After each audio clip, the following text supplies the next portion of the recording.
I'll be the first to admit that the first thing I do when I wake up in the morning is scroll my phone on TikTok or Instagram for at least 10 minutes before I start my day.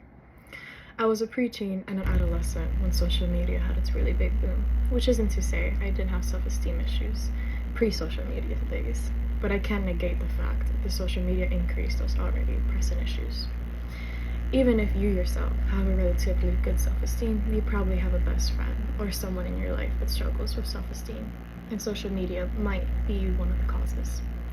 Watching the people you love not be able to love themselves is painful. It has been reported by the National Eating Disorders Association that 9% of the US population, or 28.8 million Americans, will have an eating disorder in their lifetime. Eating disorders are one of the leading causes of death among mental illnesses. They have always been an issue before social media was even a thing, even before MySpace.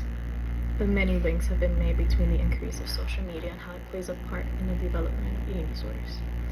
Ann M. Morris and Deborah K. Katzman did a study on the correlation between eating disorders and social media and reported in many instances how the increase of media consumption, whether it be magazines or TV, many adolescents and younger people had increased levels of unhappiness with their body and wished to change it. This study was done in 2003. It is now 21 years later, and social media has become such a big thing. Almost everything has a social media following, and many different applications have come up where picture-perfect lives are depicted, making it almost impossible to not compare yourself to others. Even jobs sometimes can ask you about your social media and your social media following. There are people out there that don't have social media and don't see the ramification it has or the damage it can do when not monitored or when someone is already struggling. And the media makes it worse. Yet with how prevalent and common these issues are, you are bound to have a loved one secretly struggling, and you would not want to see your loved one go through these issues alone without trying to understand or find a way to help. I don't want my audience to swear off social media and condemn it, for at the end of the day, social media isn't the only reason why there is an increase in mental illnesses. For many people, including myself, I have found community in the media and been able to connect with many others across the world, where otherwise I would be alone.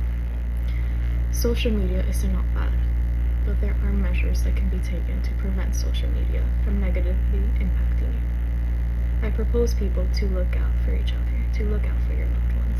Often the signs were always there, but overlooked. If you notice a change in your loved ones, ask them if everything is okay. If suddenly the media they are consuming all paints the same picture of weightless looks and increased dieting, there is probably something going on under the surface. Or if suddenly all the videos they are watching are sad, it is a reflection of what may be going on inside. That's something others can do, but the person consuming the media should also reflect and hopefully recognize in time that there's a concerning pattern going on that should be changed, and to look at other perspectives that aren't your phone screen. I can't just paint social media in a negative light either. Though social media sent me spiraling for many years, it was also when the spiral ended, was what taught me ways to better myself and be able to talk about this topic today. For not everyone can afford treatment, not everyone is able to seek out help for family reasons, for financial reasons. But with social media, there is access to self-help books, self-help, anyone, really.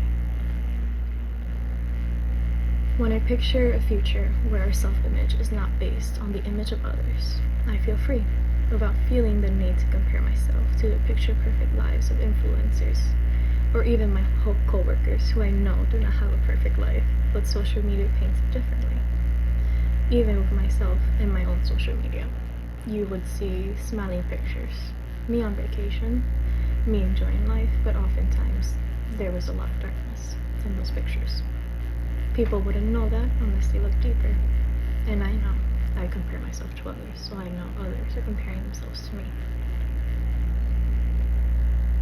I feel a sense of freedom and self-love I have not felt in years. Being able to exist without comparing my body and life to others would allow me to complete so much more in my life without the pressure of perfection.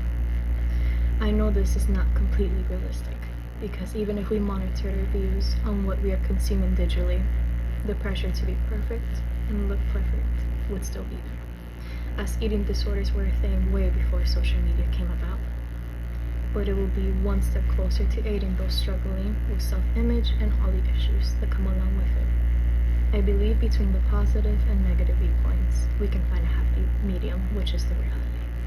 People will still struggle. Lives will still be taken by eating disorders.